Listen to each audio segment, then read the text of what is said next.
Is longtime council president and Ellicott District Representative Darius Pridgen. He served on the council for 11 years, 9 as president. Pridgen's seat will be filled by incoming councilwoman Leah Halton Pope. And joining me to talk about his tenure on the council and as council president is Darius Pridgen himself. We want to welcome you to the 5:30. Well, thank you for having me. I want to know, the time that you served, your 2 biggest accomplishments, what were they? Oh gosh, I wish I'd have known that was going to be asked. I think one was Carrio Horn and moving that forward. The other had to be during, well, you got Fruit Belt parking, the first resident parking in the city. And it has to be the last one, although you asked for 2, was police reform and working with the police. Buffalo was a lot different than some areas in which councils worked against police. We worked with police and with people and were able to make significant changes. As you pack up, are you concerned about the city moving forward, especially the financial picture? Oh, I'm always going to be concerned. You know, I know what we have and I know what we don't have.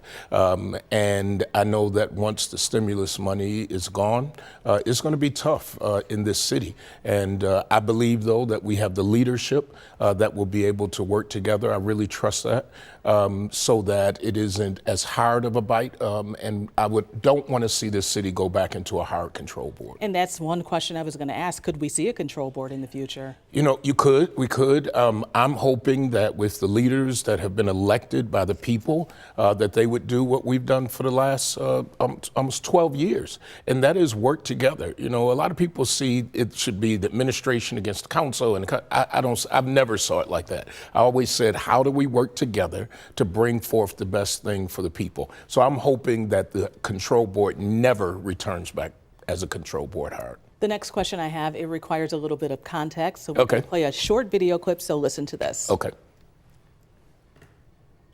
I want to leave to do my next, of whatever my next is, while I still have a smile and I'm still engaged and I'm still relevant. That was from January when we spoke. So I have to ask you, what is your next? I have no idea. Still, you know, I'm privileged to pastor True Bethel Baptist Church, which keeps me busy also, and I'm going to do that. But I have not made a decision if I will do something else as far as any other employment. Right now, I want to get a check. And not have to get up every single day, and not have to wear a suit. But that next, really, I have not decided yet. But we do know for now you will be at True Bethel Baptist Church. Oh, yeah. But would you rule out anything in government again if it came knocking? Yeah, I'm never going to rule out anything, because I don't want to be the guy that people can replay and say, remember he was with Claudine and he said he wouldn't do. I say this, I got here by keeping my options open. I have lived my life that way, and whatever comes my way that I feel that my God would have me to do, that's what I'll do. I didn't run because when I prayed, I did not feel that unction from God to say, you're to do that again, but it may be something else. And I do have to ask you this, because one of the things watching today's last meeting, you heard so much about being a leader, especially in city government. It's hard, right? People are coming at you from every which way. It takes a toll on you personally, it takes a toll on your family. What has been the hardest part for you personally, being a leader and watching people coming after you?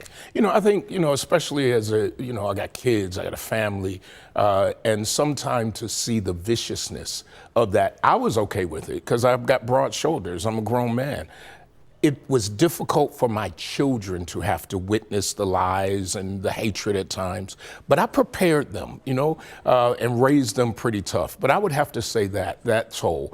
Other than that, you know, the frustration of not being able to do everything that people think that a city council can do. You know, average person out there does not know what a city council or what a state does or what the federal government does, so they just lump it at the most visible government they can, and that happens to be city council. And you know, a lot of people thought that you were going to just go into the mayor's office if the mayor went to upstate, if the mayor did this, but that didn't happen. But let's talk about who will fill your seat. Leah Halton Pope, as well as Zanetta Everhart. The fact that this council is now going to have 2 women, hasn't had women, that voice of a woman is important. people. It is important. It's going to be important now in city government at this particular time. Yeah, and people used to say, well, the council doesn't want women. This is the people voted in who they want, and the people voted in Zanetta and Leah, and I think that they're, just because of who they are, that they're going to bring, their great ideas to the council. They both have some government background. We're not taking away from the fact that they are women, and at the end of the day, the council is diverse now again. And so I look forward to whatever they're going to do and whatever they're going to tackle. And I'll be there on the sidelines eating popcorn and watching Channel 2. What is the one thing you want to tell Leah Halton Pope as she gets ready to take over your position? And also, who would you like to see as council president? Well, I'm not there. I hope that whoever the council president is that they continue to be fair to everybody. And I mean, from the constituents to the council members. That's what's most important to me. If my last words to Leah or the words I've shared, serve the people, don't serve politics. End of the day, people put us in these positions, not so that we can figure out how to climb up, but how to lift them up. And she's done a lot, right? Helping to write that marijuana legislation, cannabis legislation for the state of New York, working with Crystal Peoples-Stokes, so that's important. Yes. And once again, will we see you pop up in City Hall from time to time? Probably not in City Hall. I want to, I don't know where I'll pop up. You might see me anywhere. I don't know. And whatever God has for me, that's what he has for me. But there is no secret plan. There was no job waiting in the wings. I have one job right now, and that's True Bethel Baptist Church. And in the words of the people who you have served in your district in the city of Buffalo, many of them have said, job well done. And I appreciate that, because this is an honor and it's a privilege. And I knew that from day one. And the people have voted for me overwhelmingly every single election that I've ever ran. And to me, I'm grateful, but I'm humbled that they would pick me to be a leader in this community. This is my hometown. Ladies and gentlemen, that's Darius Pridgen, council president, leaving city government for now, at least. That's what we know. We want to thank you so much for joining us on the 530. Thank you.